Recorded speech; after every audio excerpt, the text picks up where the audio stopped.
here come the lifeguards with another boat and brought us to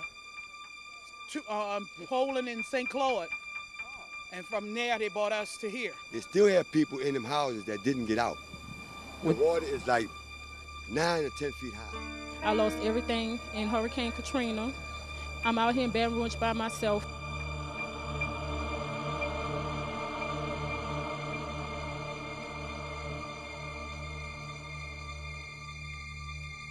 So we got in the house. The water started rising more and more to where we went from the first floor to the second floor we had to bust a hole through the roof.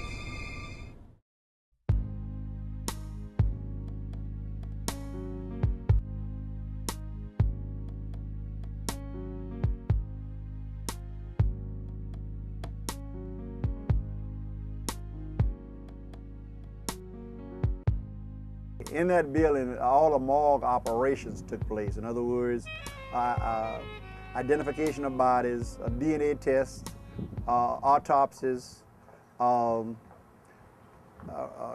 comparative DNAs with family members who were living compared to suspected family members who had deceased. All those kind of things happened right in that lab.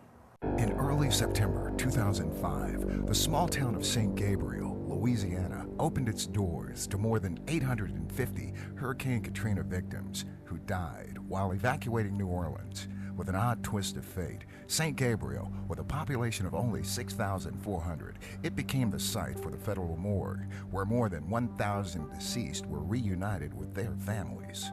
The bodies were stored in refrigerated vans, trailer vans, 18-wheeler vans.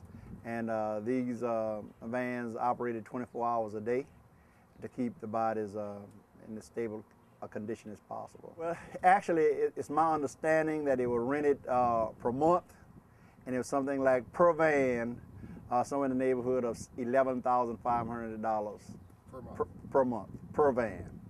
And how many vans do you think were out here at that time? I would think 300 to 500. Not only on this site, but on other sites in the vicinity. Like Grace and St. Gabriel, mayors of surrounding cities, towns, and villages had to clean up storm damage within their jurisdiction and also make deliberate overtures and accommodations to help the city of New Orleans and its relocated residents. After Katrina hit, and we were sort of struggling to find sheltering space within the state of Louisiana, and we had to make the call to the state of Texas saying, would you open your state to the citizens of Louisiana? And we worked throughout the night on a plan to open the state of Texas. And it was sort of the start of, you know, other states opening their doors to our citizens. And as you know, from there, we ended up with almost every state, you know, in this country housing citizens from Katrina and Rita. And you know, we weren't prepared for that. The other states weren't prepared for that, but it was something we had to do, you know, in a very short period of time. Opening their states and cities meant providing immediate food, clothing, medical, and housing provisions. Port Allen is has approximately 5,400 people, and it's only 1 square mile. And in saying that, I often tell everybody we're small enough to know you, but large enough to serve you. The whites as well as blacks, I mean, they came out and helped, volunteered. We had more whites volunteering at the community center than we had blacks. Now they had a lot of black churches. They came in on a day-to-day basis, said, I want to cook this day, I want to do. They even had the area businesses. They had blacks and whites going out soliciting funds from the area businesses. There was no consideration as it relates to race, because people were just lending in a helping hand. And it didn't matter what color you were, it didn't matter what party you were, in terms of Republican, Democrat. I don't think anybody ever asked that. It didn't matter to what, where you lived at in the city of Monroe. It didn't matter what club you were in, or organization, what type of economic status you were in. People were all coming together and lending a helping hand. It brought black people together more than anything. And the reason I say that, you know, usually what happens is in olden times, my parents always had in the neighborhood we would, you know, if you're out of a little sugar or you're out of a little milk, you can go next door. Well, when the people from Katrina came up, you had people reaching out. I mean, the churches and everybody started saying, look, these people need help, and we got to try to help them. The number one lesson learned from Katrina was that we kept waiting on the cavalry, and we were it. We expected the federal government to come in, we expected regional support, but what happened was our own resources were needed, our own people were needed, people that knew the community, knew the state, and that's who came to the table, that's who brought our efforts to the next level.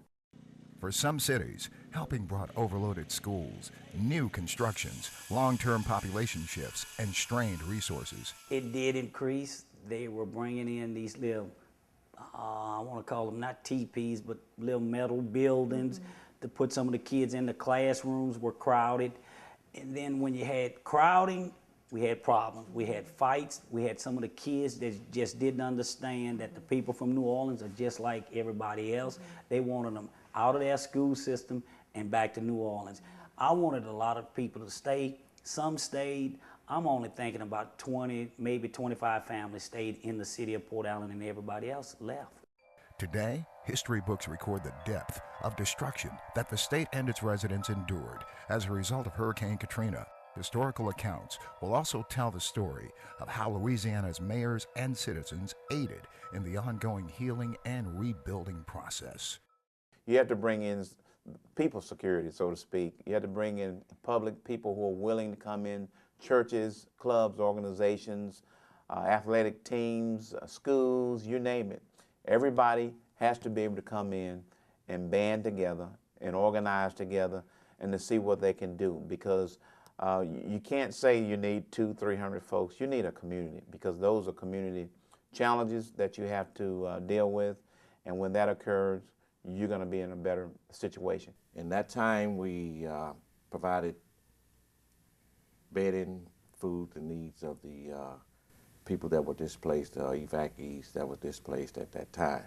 Also assisted them in trying to get disaster funding in order for them to start their lives all over again. Parishes throughout the state, and nearly every state in the nation, became vital to providing resources and shelters during a chaotic situation. This is ridiculous. And I don't want to see anybody do any more damn press conferences. Put a moratorium on press conferences. Don't do another press conference until the resources are in this city, and then come down to this city and stand with us when there are military trucks and troops that we can't even count. Don't tell me 40,000 people are coming here. They're not here. Sometimes you have to just let it out, you know, and he did. You have to just let that frustration, that emotion, you just have to let it out. Because I know on some level I did that, in terms of just frustration and being just so distraught, to be honest with you. And I think he was too, just plainly distraught. I truly admire Mayor Nagin for his efforts in trying to do what he could do. If I were in a situation like that, I don't know what I would have done. So, and I don't even want to speculate, but I do know that he stood to the end, and that's important to me.